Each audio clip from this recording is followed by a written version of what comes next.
Avis vascular centre మన దేశంలోనే the best varicose vein hospital.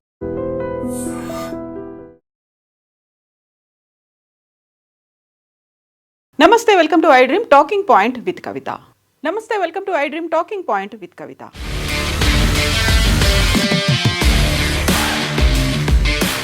కర్నూలులో అక్టోబర్ 24న జరిగినటువంటి వోల్వో బస్ అగ్ని ప్రమాదానికి సంబంధించి అన్ని నిబంధనలని ట్రావెల్స్ యాజమాన్యం ఉల్లంఘించింది అనేటువంటి వార్తని అధికారులు ధృవీకరించారు.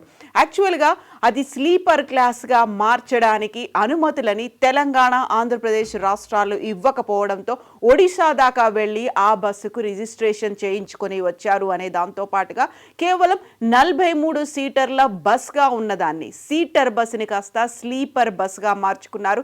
ప్రతి చోట వయలేషన్ అయింది అనే మాటని నిర్ధారించింది రవాణా శాఖ. దీంతో పాటుగా జరిగినటువంటి వయలేషన్స్కి సంబంధించి యాక్చువల్గా లగేజ్ పెట్టాల్సినటువంటి ప్లేస్లో కేవలం ప్రయాణికుల లగేజ్ని మాత్రమే పెట్టాల్సి ఉండగా అదనంగా ఉండేటువంటి డ్రైవర్ కూడా కింద పడుకునేలా ఏర్పాట్లు చేశారు. దానికి తోడుగా ఆ డ్రైవర్ కోసం సపరేట్గా ఫ్యాన్ను కూడా అమర్చారు అనేటువంటి వార్తని ధృవీకరించింది రవాణా శాఖ. దీంతో పాటుగా ఒక కార్గో వెహికల్స్లో వెళ్ళాల్సినటువంటి సామానుని అంతా కూడా ఇల్లీగల్గా ఈ స్లీపర్ బస్లో రవాణా చేశారు అనే దాంతో పాటుగా హైలీ ఇన్ఫ్లేమబుల్గా ఉన్నటువంటి 234 మొబైల్స్ని కూడా ఈ బస్సులో తీసుకెళ్లారు. దీంతో పాటుగా చిన్న సైజులో ఉండే గ్యాస్ సిలిండర్ని కూడా పట్టుకెళ్ళినట్టుగా, అది కూడా దాని ద్వారా కూడా గ్యాస్ లీక్ అయింది, అతిపెద్ద ఎత్తున ప్రమాదం జరగడానికి కారణమైనట్టుగా అధికారులు గుర్తించారు. రెగ్యులర్గా మన ఇళ్లలో వాడుకునేటువంటి గ్యాస్ సిలిండర్ కాకుండా తక్కువ సైజులో ఉండేటువంటి గ్యాస్ సిలిండర్ని ఇక్కడి నుంచి తీసుకెళ్తున్నారు కాబట్టి దాని ద్వారా కూడా గ్యాస్ లీక్ అయింది అనేది గుర్తించారు. At the same time emergency doors అనేవి బ్లాక్ అయిపోయావి, అవి ఓపెన్ చేసుకునే కండిషన్లో లేవు. దీంతో పాటుగా అత్యవసర పరిస్థితుల్లో అద్దాలని బ్రేక్ చేయడానికి ఉపయోగించేటువంటి సుత్తి హ్యామర్స్ కూడా బస్సులో లేవు అనేటువంటి మాటను గుర్తించారు. అధికారికంగా ఉండాల్సినటువంటి తనిఖీలు ఏవి జరగకపోవడం కూడా ఇలాంటి ప్రమాదం జరిగింది అనేది ఐడెంటిఫై చేశారు. దీంతో పాటుగా అతి వేగంతో నిర్లక్ష్యంతో బస్సుని డ్రైవర్ లక్ష్మయ్య నడిపాడు అనేటువంటి వార్తను కూడా అధికారికంగా ధృవీకరించారు. తనిఖీలు లేకపోవడం వల్ల at the same time sleeper క్లాస్కి మార్చడం అనేది అనుమతి లేకుండా జరగడం, నిబంధనలకు ఉల్లంఘనలు అనేది ఇష్టారాజ్యంగా నిర్వహించారు. నిర్వహణ అనేది ఫాలో అవ్వాల్సినటువంటి మెథడ్స్ ని ఫాలో అవ్వలేదు. మంటలను ఆర్పడానికి కనీసం 2 అయినా అగ్నిమాపక పరికరాలు అనేవి ఉండాలి. తనిఖీల్లో భాగంగా ఆ తర్వాత బస్సు తగలబడిపోయిన తర్వాత ఇంతకాలం చేసినటువంటి తనిఖీల్లో ఆ 2 అగ్నిమాపక పరికరాలు అనేవి బస్సులో లేవు అనే దాన్ని ఐడెంటిఫై చేశారు అధికారులు. బస్సు లోపల ప్రయాణికుల సౌకర్యం కోసం, బస్సు అందంగా కనిపించడం కోసం ఇష్టారాజ్యంగా ఏర్పాటు చేసుకున్నారు. అందులోనూ కూడా లైట్ వెయిట్ ఉండేటువంటి మెటీరియల్ని వాడడం వల్ల ఉండాల్సినటువంటి ఐరన్తో కంప్లీట్గా కన్స్ట్రక్టివ్గా కాంక్రీట్గా ఉండాల్సినటువంటి వెహికల్ని దాన్ని ఇష్టం వచ్చినట్టుగా మార్చేయడం వల్ల కూడా అది తొందరగా మంటలు అందుకోవడానికి వ్యాపించింది. ఎట్ ద సేమ్ టైం అగ్నిమాపక పరికరాలు లేకపోవడంతో పాటుగా ప్రయాణికుల కోసం అధిక వోల్టేజీ హెడ్ లైట్లను కూడా ఉపయోగించారు. దీనివల్ల కూడా మంటలు అతి త్వరగా అంటుకున్నాయి అనేటువంటి మాటని రవాణా శాఖ అధికారులు, తెలంగాణ రవాణా శాఖ అధికారులు అయితే వాటికి చలాన్లను కూడా వేశారు. బట్ ట్రావెల్స్ యాజమాన్యాలు ఆ లోపాలని సవరించలేదు అనేటువంటి మాటను కూడా ఐడెంటిఫై చేశారు. దీనివల్లే 19 మంది ప్రయాణికుల మరణాలు సంభవించాయి అనేటువంటి మాటని. యాక్చువల్గా 2023 తర్వాత తయారైనటువంటి బస్సులకి సంబంధించి ఒకవేళ ఇలాంటి ఎమర్జెన్సీ ఏదైనా ఉంది అనుకుంటే, అనుకోని ప్రమాదం, అగ్ని ప్రమాదం ఏదైనా జరిగింది అనుకుంటే బయటపడడానికి అగ్ని ప్రమాదాల గుర్తింపుతో పాటుగా నివారణ పరికరాలని తప్పనిసరి చేస్తూ కేంద్ర ప్రభుత్వం మార్గదర్శకాలను కూడా జారీ చేసింది. బట్ ఇక్కడ కర్నూలు దగ్గర తగలపడిపోయినటువంటి వేమూరి ట్రావెల్స్ బస్ అంతకంటే ముందు తయారైన వెహికల్ కాబట్టి అందులోనూ ఇక్కడెక్కడా కూడా సీటర్లని 43 సీటర్ల బస్ని స్లీపర్ క్లాస్గా తయారు చేయడానికి, ఆల్టరేషన్ చేయడానికి అనుమతులు లేకపోవడంతో ఒడిశా దాకా వెళ్ళారు. అది కూడా అంతకు ముందు బిల్ట్ అయినటువంటి బస్సుగా ఐడెంటిఫై చేశారు. యాక్చువల్గా ఏ మోడల్ బస్ అయినప్పటికీ central institute of road transport CIRT దాంతోపాటుగా automotive research association of India ARAI వీటి అనుమతులు అనేవి తప్పనిసరిగా ఉండాలి. అది 2023 అక్టోబర్ నుంచి కంపల్సరీ అనేది చేసింది కేంద్ర ప్రభుత్వం. దీంతో పాటుగా ఎక్కడైతే రిజిస్టర్ అవుతుందో ఆ స్టేట్కి సంబంధించి 45 రోజుల లోపల ఆ బస్ ఆ స్టేట్కైనా ప్రయాణించాలి, ఎట్ ద సేమ్ టైం ఆ రూట్లో అయినా ప్రయాణించాల్సి ఉంటుంది. సో వేమూరి ట్రావెల్స్ చెందినటువంటి ఈ బస్ మొదటగా డామన్ అండ్ డయ్యూ అనుకున్నారు, DD అనే రిజిస్ట్రేషన్ ఉంది అనుకున్నారు. కాకపోతే అధికారులు మాత్రం ఐడెంటిఫై చేశారు ఓడి అని ఉంది. అది DD కాదు, ఓడి. అంటే ఒడిశాలోని రాయగఢ్లో ఈ బస్ రిజిస్ట్రేషన్ అయింది. సో అక్కడ రిజిస్ట్రేషన్ అయింది, కాకపోతే ఆ రూట్లో ఇప్పటిదాకా ప్రయాణం చేయలేదు. తెలంగాణ, ఆంధ్రప్రదేశ్, కర్ణాటక నుంచి మాత్రమే ఈ బస్ జర్నీ చేస్తూ వచ్చింది, ట్రావెల్ చేస్తుంది, ప్యాసింజర్లను తీసుకెళ్తోంది. బట్ ఇప్పటిదాకా కూడా 45 రోజుల్లో ఒకసారి వెళ్ళి రావాలి అనే కండిషన్ని కూడా ఇది ఫాలో అవ్వలేదు. ఎట్ ద సేమ్ టైం అటు పొల్యూషన్ కావచ్చు, ఇటు లైసెన్స్ కావచ్చు, ట్యాక్సులు కావచ్చు, సేఫ్టీ కన్సర్న్స్ అన్నిటినీ వయలేట్ చేసింది ఈ బస్ అనేది ఐడెంటిఫై చేశారు. ఇక CIRTతో పాటుగా ARIA ఐడెంటిఫై చేసినటువంటి ఎవరైతే మార్గదర్శకాలని ఇంప్లిమెంట్ చేయాలని చెప్పారో, సీట్లు, బెర్తులు ఎన్ని ఉండాలి, ప్రయాణికులు నడిచేందుకు మధ్యలో ఎంత ఖాళీ ఉండాలని. రిమెంబర్, స్లీపర్ క్లాసులు అయిన తర్వాత ప్రయాణికులు నడవడానికి కేవలం ఒక పర్సన్ మాత్రమే నడిచేలా ఉంటుంది. ఎదురుగా ఎవరైనా పర్సన్ వస్తే ఐదర్ పక్కకి తప్పుకోవాలి, లేకుంటే పక్కన ఉన్నటువంటి ఆ బెర్తుల మీద కూర్చోవాల్సినటువంటి కండిషన్ ఉంటుంది. సో ఈ 2023 అక్టోబర్ నుంచి అప్పటి నుంచి తయారైన బస్సులో మధ్యలో ఎంత ఖాళీ గ్యాప్ ఉండాలి, ఎంత నడవడానికి వీలుగా ఎంత ఉండాలి, ఆ విడ్త్ ఎంత ఉండాలి అనేదాన్ని కూడా మార్గదర్శకాలు రిలీజ్ చేశారు. సో అత్యవసర ద్వారాలు ఎక్కడ ఉండాలి, ఒకవేళ ఆపద సంభవిస్తే బయటపడేటువంటి మార్గాలు ఎన్ని ఉండాలి, వాటికి సంబంధించి గైడ్ లైన్స్ కూడా చెప్పారు. సో ఈ ట్రావెల్స్ యాజమాన్యులు అడ్డగోలుగా బస్సుల ఆల్టరేషన్ వాళ్ళకి ఇష్టం వచ్చినట్టుగా చాలా ఆకర్షణీయంగా అందంగా తయారు చేసుకోవడానికి వీలుగా వీటిని మార్చారు. కాబట్టి ఇవేవి అవి ఫాలో అవ్వట్లేదు అనేది ఐడెంటిఫై చేశారు. సీట్ల స్థానంలో స్లీపర్ బెర్తులను అమరుస్తున్నారు, అదనంగా బెర్తులను పెంచుతూ కూడా డిజైన్ చేశారు. బట్ ఇక్కడ మాత్రం ఐడెంటిఫై చేయాల్సినటువంటి అంశం కర్ణాటక రాష్ట్రానికి చెందినటువంటి ఐరావత బస్సులు ఇవన్నిటినీ ఫాలో అవుతున్నాయి అనేది మాత్రం ఐడెంటిఫై చేశారు. ఒకవేళ మన రాష్ట్రం తెలంగాణ కావచ్చు, ఆంధ్రప్రదేశ్ కావచ్చు, వీటిని ఐడెంటిఫై చేయకుండా 2023 అక్టోబర్ తర్వాత కొనుగోలు చేసినటువంటి బస్సులు, లేకుంటే 2023లో అక్టోబర్లో అప్పటి నుంచి తయారైనటువంటి బస్సులకి సంబంధించి వీటన్నిటినీ ఏది సక్రమంగా ఫాలో అవ్వకపోతే రిజిస్ట్రేషన్ కూడా చేయట్లేదు. ఒకవేళ వీటన్నిటితో పాటుగా చేయించుకోవాలి అనుకుంటే 2 లక్షలు అదనంగా పడుతుంది. బట్ వాటిని బేర్ చేసి రిజిస్ట్రేషన్ చేయించుకోవాల్సినటువంటి అవసరం ఉంది. బట్ ఇప్పటిదాకా మన దగ్గర ఉన్నటువంటి బస్సుల్లో Karnataka road transport corporation run చేస్తున్నటువంటి ఐరావత స్లీపర్ గ్లాస్ AC బస్సులే అన్ని స్టాండర్డ్స్ని మెయింటైన్ చేస్తున్నట్టుగా ఐడెంటిఫై చేశారు.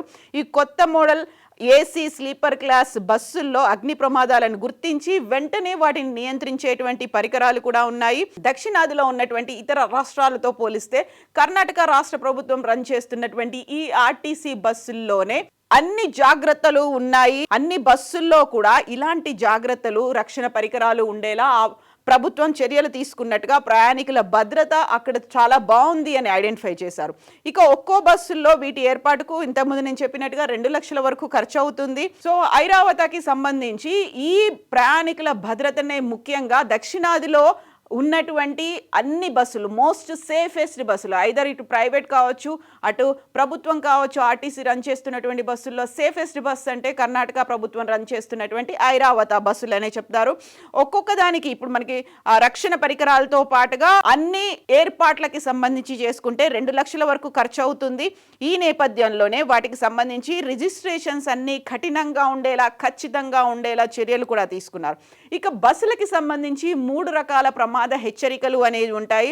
బస్సులో అగ్ని ప్రమాదాలను గుర్తించడంతో పాటుగా వెంటనే వాటిని నివారించేలా పరికరాలను కూడా తప్పనిసరి చేయాలి అని కేంద్ర రవాణా, జాతీయ రహదారుల మంత్రిత్వ శాఖ 2023 అక్టోబర్లోనే ఆదేశాలు జారీ చేసింది. అప్పటి నుంచి తయారైనటువంటి అన్ని బస్సుల్లో వీటిని అమరుస్తున్నారు.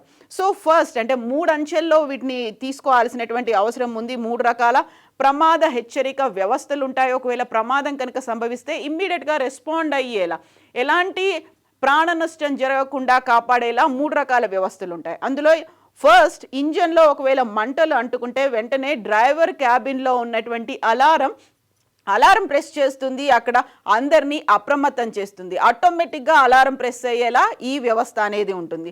ఇక ఒకవేళ ఎక్కడైనా మంటలు అంటుకున్నాయి అనుకుంటే అలారం మోగుతుంది. దీంతో పాటుగా ఉన్నటువంటి నిర్దేశిత టెంపరేచర్ కంటే, ఉష్ణోగ్రత కంటే కూడా కొంచెం అదనంగా ఉంది అనిపించిన వెంటనే 2 రకాల రసాయనాలు బస్సులో ఆల్రెడీ ఉంటాయి. అవి స్ప్రే చేస్తాయి, స్ప్రింక్లర్ల రూపంలో అవి పనిచేస్తూ ఉంటాయి. ఆటోమేటిక్గా వ్యాపించడం వల్ల బస్సులో మంటలు అంటుకోకుండా ఉండేలా ఒక వ్యవస్థ కూడా ఉంటుంది. ఇక 3వ రకంలో ప్రయాణికుల క్యాబిన్లో కూడా కావలసినటువంటి అన్ని రకాల ఏర్పాట్లు అనేవి ఉంటాయి. బస్ రూఫ్లో 10 నుంచి 12 ప్లేసులు, అంటే స్టార్టింగ్ నుంచి ఎండింగ్ వరకు వాటర్ జెట్స్ అనేవి అవైలబుల్గా ఉంటాయి. ఈ వాటర్ జెట్స్కి సంబంధించి ఒక ట్యాంకర్ను కూడా ఏర్పాటు చేస్తారు.